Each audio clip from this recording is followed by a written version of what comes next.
Hi students, hello, welcome to Amazon Academy. आज हम एक बहुत ही इंटरेस्टिंग और मजेदार ट्रिक और कंसेप्ट को सीखने वाले हैं जो बहुत ज्यादा यूजफुल है और काफी सारे क्वेश्चंस उस पर बन जाते हैं और पूछे जाते हैं। Tip and tricks to solve equivalent resistance of infinite mesh. तो अगर एक इनफाइनाइट मेश हो तो उसका इक्विवेलेंट रेजिस्टेंस कैसे निकालते हैं। तो मैं दो ट्रिक समझाऊंगा आपको, दो बातें बताऊंगा जिसकी मदद से हम ऐसा कर सकते हैं। इनफाइनाइट मेश जैसी कोई जो चीज होगी वो कुछ हद तक कुछ इस तरह से दिखेगी। मैं एक इनफाइनाइट मेश बनाकर दिखा रहा हूं आपको। तो कुछ इस तरह का अरेंजमेंट होगा और उसमें एक रिपीटेटिव यूनिट होगा। तो सबसे पहला जो काम हमें करना है वो ये करना है कि हमें ढूंढना है कि रिपीटेटिव यूनिट क्या है। तो ये लेट अस इमेजिन एक इनफाइनाइट मेश है, ये इन्फिनिटी तक जा रहा है। ऐसे सारे रेजिस्टेंस हैं आर ईच, सारे रेजिस्टेंस हैं आर ईच। और क्वेश्चन कह रहा है कि ये अगर एक इन्फिनिटी तक जाने वाला लूप है या मेश है तो find out equivalent resistance between point A and B. Find out the equivalent resistance between point A and B. अब जो मैं बोलूंगा उसको ध्यान से सुनना। मान लेते हैं कि ए एंड बी के बीच इस पूरे सिस्टम का, इन्फिनिटी तक जाने वाले सिस्टम का इक्विवेलेंट रेजिस्टेंस है R naught. Let us imagine मान लेते हैं, ठीक।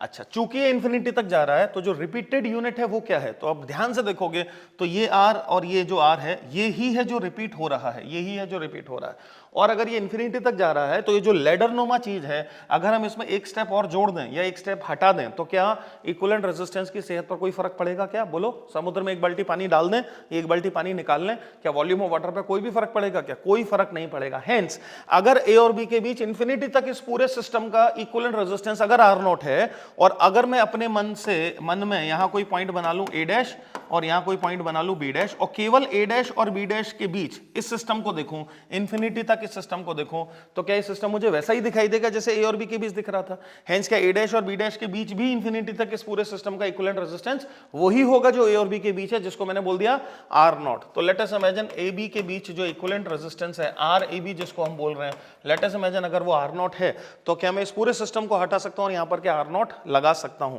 हेंस अगर मैं ऐसा कर दूं तो अब यही क्वेश्चन कुछ इस प्रकार से मुझे दिखाई देना चाहिए। This is R naught, this is R and this is A and B. Are you with me?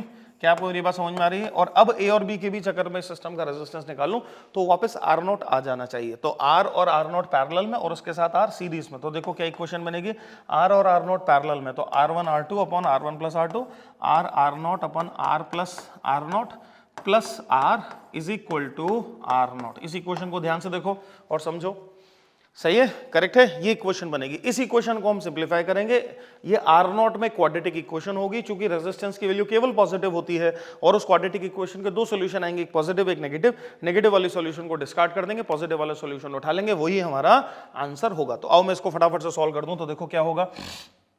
LCM लेके उस तरफ मल्टीप्लाई कर दूं तो आर नॉट प्लस ये इधर मल्टीप्लाई हुआ R square plus R naught is equal to R naught से ये भाई साहब मल्टीप्लाई हुए R naught plus R naught का स्क्वायर, है ना भाई, R naught plus R naught का स्क्वायर। तो एक आर नॉट का टर्म तो दोनों तरफ से कटा, अपने को आर नॉट स्क्वायर में क्वाड्रेटिक बनानी है, इन लोगों को उधर ले गए, हेंस आर नॉट के स्क्वायर में क्वाड्रेटिक बनी, आर नॉट का square minus R naught minus R naught और फिर माइनस का आर का स्क्वायर इज इक्वल टू 0। ये बनी क्वाड्रेटिक इक्वेशन। इसका पॉजिटिव रूट उठाना है तो इसका जो पॉजिटिव रूट होगा मैं केवल वही लिख रहा हूं। तो माइनस बी का मतलब हो गया आर, प्लस माइनस होता है उसमें मैं केवल प्लस की बात कर रहा हूं, under root of B square minus 4ac, B square which is R का स्क्वायर माइनस 4ac जब करूंगा तो वो हो जाएगा प्लस का 4r square divided by 2a which is 2। This would be the value of R naught, है ना भाई। हेंस यहां से आ जाएगा कितना √5। आर को अगर अपन कॉमन खींच लें तो जो फाइनल आंसर आ गया है वो आ गया है, आर को कॉमन ले लिया मैंने, 1 प्लस √5 डिवाइडेड बाय 2, ये आंसर है। Hence r into 1 plus √5 divided by 2 is the answer of this system। A और B के बीच जो इक्विवेलेंट रेजिस्टेंस है वो इक्विवेलेंट रेजिस्टेंस है। ये बात समझ में आई है? क्या करना है तो रिपीटेड यूनिट को आइडेंटिफाई करना है और अकॉर्डिंगली उसको ट्रीट करना है। अब इसमें छोटी मोटी वेरिएशंस और हो सकती हैं, जैसे फॉर एग्जांपल अगला क्वेश्चन देखो, ये भी एक इनफाइनाइट मैश है पर क्या हो रहा है, सारे रेजिस्टेंस बराबर नहीं है। देखो आर फिर 2r फिर 4r 8r and so on. That means her subsequent unit में जो रेजिस्टेंस है वो 2 टाइम्स 2 का मल्टीप्लाइंग फैक्टर से चल रहा है। अब आपसे क्वेश्चन पूछ रहा है कि find the equivalent resistance between point A and B. क्या करें? क्या करें फिर हम वही करें, ए और बी के बीच मान लेते हैं इक्विवेलेंट जो रेजिस्टेंस है वो है R naught. Let us imagine R A B, इस पूरे सिस्टम का आर ए बी है आर नॉट, और जब मैं आर नॉट की वैल्यू निकालूंगा जैसे पीछे हमने निकाली, तो आर के साथ कुछ कांस्टेंट मल्टीप्लिकेशन में आएगा, है ना।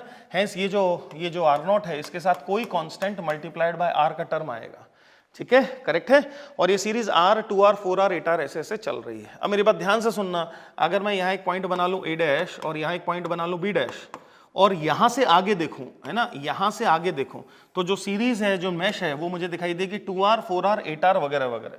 ये ऐसा हो गया कि अगर हम AB के थ्रू देख रहे थे और R की जगह अगर मैं 2R सब्स्टिट्यूट कर दूं तो ये 2R, ये 4R, ये 8R वगैरह वगैरह होता चला जाएगा। Are you with me? Correct है। हेंस अगर AB के अक्रॉस इक्विवेलेंट रेजिस्टेंस आया था R नॉट, जिसकी वैल्यू सम कांस्टेंट इनटू R थी, तो A डैश B डैश के अक्रॉस जो इक्विवेलेंट रेजिस्टेंस आएगा वो होगा 2R not, R not into 2। थोड़ा सा इस बात को समझो, क्योंकि ये R से शुरू हुई थी सीरीज, ये 2R से शुरू हुई, it is as good as कि मैंने R की जगह 2R सब्स्टिट्यूट कर दिया। Hence A dash B dash के अक्रॉस इक्विवेलेंट रेजिस्टेंस कितना हो जाएगा? 2R not. हेंस क्या मैं इस पूरे सैंपल को हटा दूं यहां से और यहां पर 2R नॉट सब्स्टिट्यूट कर दूं, तो 2R नॉट और R पैरेलल में और उसके साथ ये दोनों R सीरीज में, और अब A और B के बीच इक्विवेलेंट रेजिस्टेंस क्या रख दूं? वापस R नॉट रख दूं। क्या मुझे फिर R नॉट में क्वाड्रेटिक इक्वेशन मिलेगी? फिर सॉल्व करेंगे, नेगेटिव रूट हटा देंगे, पॉजिटिव रूट हमारा आंसर हो जाएगा। हेंस इसको अगर मैं हटा दूं तो अब जो सिस्टम बच जाएगा उसको अगर हम देखें तो वो कुछ इस तरीके से दिखाई देना चाहिए। ये है 2R नॉट, ये है R, ये है R, ये है R, और AB के अक्रॉस इक्विवेलेंट रेजिस्टेंस कितना? R not. AB के across equivalent resistance R not है, ठीक है जी। तो 2R नॉट और R पैरेलल में और उसके साथ ये 2R सीरीज में, राइट। तो इन दोनों का पैरेलल, 2R नॉट और R का पैरेलल, तो 2R not into R divided by 2R not plus का R, ये तो हो गया इन दोनों का इक्विवेलेंट, और उसके साथ प्लस 2R, वो 2R सीरीज में है, plus 2R is equal to क्या? Is equal to R naught. Very good, is equal to R naught, ठीक है भाई।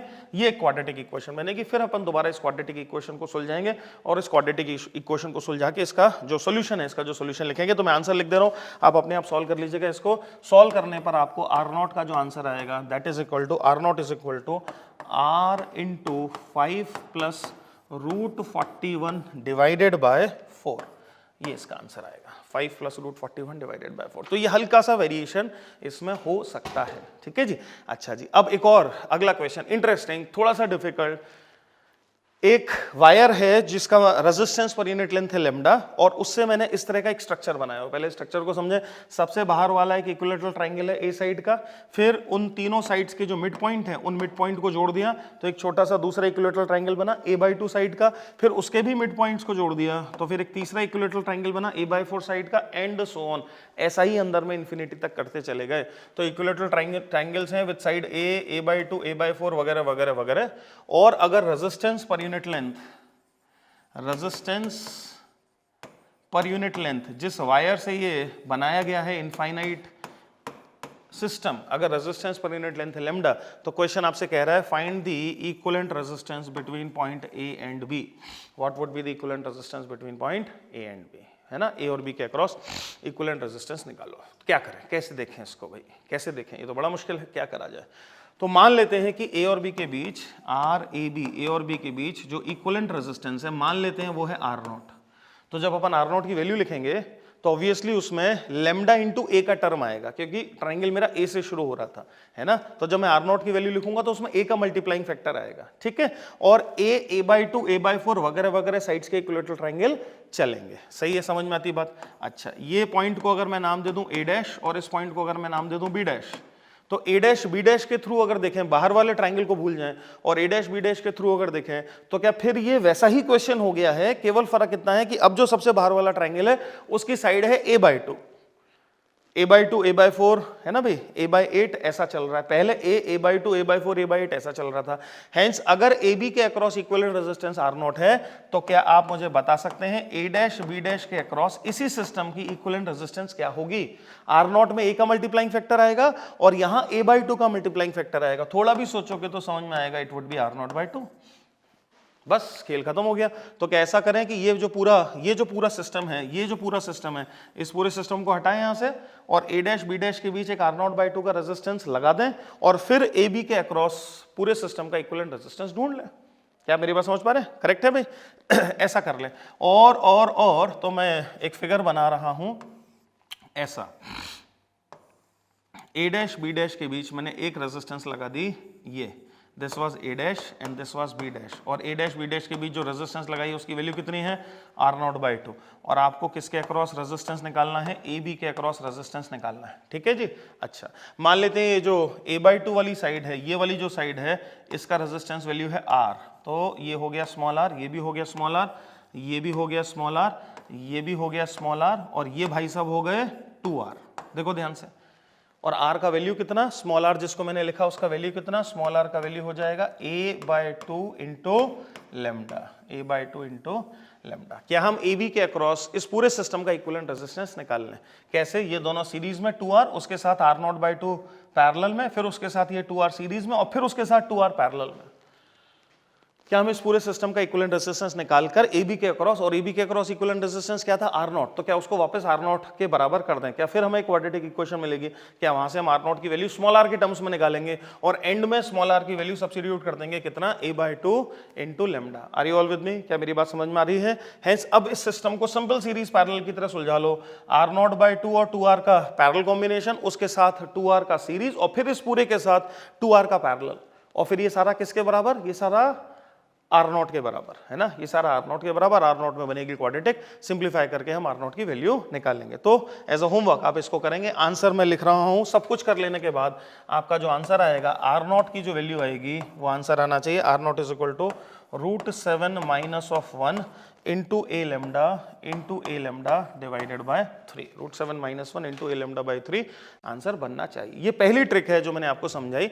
अब दूसरी ट्रिक, एक और ट्रिक मैं समझाना चाहता हूं आपको। अगर इस तरह का कुछ नेटवर्क हो, जिसमें एक इनफाइनाइट मैश जैसा, एक जाली जैसी है, हर दो जंक्शन के बीच रेजिस्टेंस का वैल्यू है अगर स्मॉल r, तो आपको बता देना है कि a और b के बीच इक्विवेलेंट रेजिस्टेंस क्या होगा। अब ये क्वेश्चन हम अगर सिंपल सीरीज पैरेलल या अब तक जो फंडे सीखे उससे करना चाहें तो ये नहीं हो पाएगा। इसको हम एक नए तरीके से करेंगे, सुपरपोजिशन मेथड से करेंगे। मन में सोचो, मैंने कोई बैटरी ली, उस बैटरी का पॉजिटिव टर्मिनल रखा a पर और नेगेटिव टर्मिनल रखा इंफिनिटी पर। ये इंफिनिट तक जा रहा है तो मैंने नेगेटिव टर्मिनल रखा इंफिनिटी पर। बी पॉइंट की कोई बात ही नहीं हो रही है, मैंने ए पॉइंट पर बैटरी का पॉजिटिव टर्मिनल रखा और अब करंट का डिस्ट्रीब्यूशन किया। तो क्या ये करंट चारों ब्रांचेस में, इन चारों ब्रांचेस में बराबर बराबर जाएगा? क्योंकि सारे रास्ते बिल्कुल बराबर होंगे। तो मान लेते हैं I 4I करंट बैटरी से चला और इन चारों ब्रांचेस में बराबर बराबर डिस्ट्रीब्यूट हो गया। समझ में आती है बात? ये हुआ एक इमेजिनेशन। अब दूसरा इमेजिनेशन करते हैं। बैटरी का नेगेटिव टर्मिनल रखते हैं बी पर और बैटरी का पॉजिटिव टर्मिनल रखते हैं इंफिनिटी पर। तो क्या होगा? इंफिनिटी से करंट आएगा और फिर बी से करंट का होगा कलेक्शन। अब ए कहीं नहीं है, हेंस बी से करंट का कलेक्शन होगा। क्या चारों ब्रांचेस एक जैसी होंगी? हेंस उन चारों ब्रांचेस से बराबर बराबर करंट आ रहा होगा। कौन कौन सा? I ईच, I और इस ब्रांच से भी I करंट आ रहा होगा। इन दोनों इमेजिनेशन को अगर अपन सुपर इंपोज कर दें तो बैटरी का पॉजिटिव टर्मिनल आ जाएगा ए पर, बैटरी का नेगेटिव टर्मिनल आ जाएगा बी पर। बैटरी से टोटल करंट आया 4I और ए बी वाली ब्रांच में करंट चला सुपरपोजिशन से। I पहला डायग्राम, I दूसरे डायग्राम, दोनों को सुपर इंपोज किया, कितना? 2I। Hence VA minus VB अगर मैं लिखूं तो वो हो जाएगा 2I इंटू स्मॉल r। ठीक है, बैटरी से करंट कितना चला था? 4I। हेंस अगर ए और बी के बीच इक्विवेलेंट रेजिस्टेंस RAB है ना, या R इक्विवेलेंट है, तो क्या इस पूरे सिस्टम को हटा दें और अगर R इक्विवेलेंट ए और बी के बीच लगा दें तो क्या उतना ही पोटेंशियल डिफरेंस जनरेट होगा? सारा का सारा जो करंट है 4I वो R इक्विवेलेंट से फ्लो करेगा और उतना ही पोटेंशियल डिफरेंस जनरेट करेगा, है ना। हेंस R इक्विवेलेंट की वैल्यू इस कंसेप्ट से देखो तो देखो ओरल आंसर आ जाएगा, कितनी आ गई? R/2। हेंस इस इनफाइनाइट नेटवर्क या इनफाइनाइट मैश का इक्विवेलेंट रेजिस्टेंस हो गया R/2। कितना इजी है, राइट। अब मैं अगर मैश की ज्योमेट्री बदल दूं तो छोटा मोटा चीजें चेंज होंगी। जैसे फॉर एग्जांपल इसमें इक्विलेटरल ट्रायंगल्स कर दिए मैंने, है ना, सारे इक्विलेटरल ट्रायंगल्स हैं। वही कंसेप्ट का इस्तेमाल किया, पॉजिटिव टर्मिनल रखा ए पर, कितनी ब्रांचेस में करंट जाएगा? 1 2 3 4 5 6 ब्रांचेस में करंट जाएगा। नेगेटिव टर्मिनल रखा बी पर, कितने ब्रांचेस से करंट कलेक्ट होगा? 6 ब्रांचेस से करंट कलेक्ट होगा। VA माइनस VB की वैल्यू सुपरपोज करके लिखी तो वो आएगी 2I into small r is equal to total current कितना चला है? 6I is equal to 6I into R equivalent. Hence R equivalent की वैल्यू कितनी आ गई? Small r by 3। खत्म हो गया क्वेश्चन, एक स्टेप में, एक लाइन में क्वेश्चन खत्म कर दिया अपन ने। R इक्वलेंट की वैल्यू आ गई भाई R by 3, as simple as that, right. अच्छा जी, और बदल देते हैं, मान लेते हैं हेक्सागोनल मैश कर दिया, ठीक है, क्या फर्क पड़ता है? हेक्सागोनल मैश कर दिया, बैटरी का पॉजिटिव टर्मिनल ए पर रखा, कितने ब्रांचेस में बराबर बराबर करंट जाएगा? 3 ब्रांचेस में। नेगेटिव टर्मिनल बी पर रखा, कितने ब्रांचेस से करंट आएगा? 3 ब्रांचेस से। फिर VA माइनस VB की वैल्यू लिखी which is like 2I into small r is equal to battery से कितना करंट चला है? 3I into R equivalent. Hence R equivalent की जो वैल्यू है वो कितनी आ गई? 2R divided by 3। ओरल हो जाएगा, एकदम ओरल हो जाएगा। वहीं अगर आपको ये ट्रिक ना पता हो तो ये होने वाला नहीं है, किसी भी सूरत में होने वाला नहीं है। और वहीं अगर आपको ये ट्रिक पता हो तो आप खटाक से सॉल्व कर सकते हैं। तो मैं उम्मीद कर रहा हूं कि इन दोनों बातों का आप भरपूर फायदा उठाएंगे अपने एग्जाम में, और इन दोनों से संबंधित अगर क्वेश्चन एग्जाम में आता है तो फटाफट से उसको फोड़ कराएंगे और बेनिफिट उठाएंगे। ठीक है बच्चों, thank you very much, keep working very hard.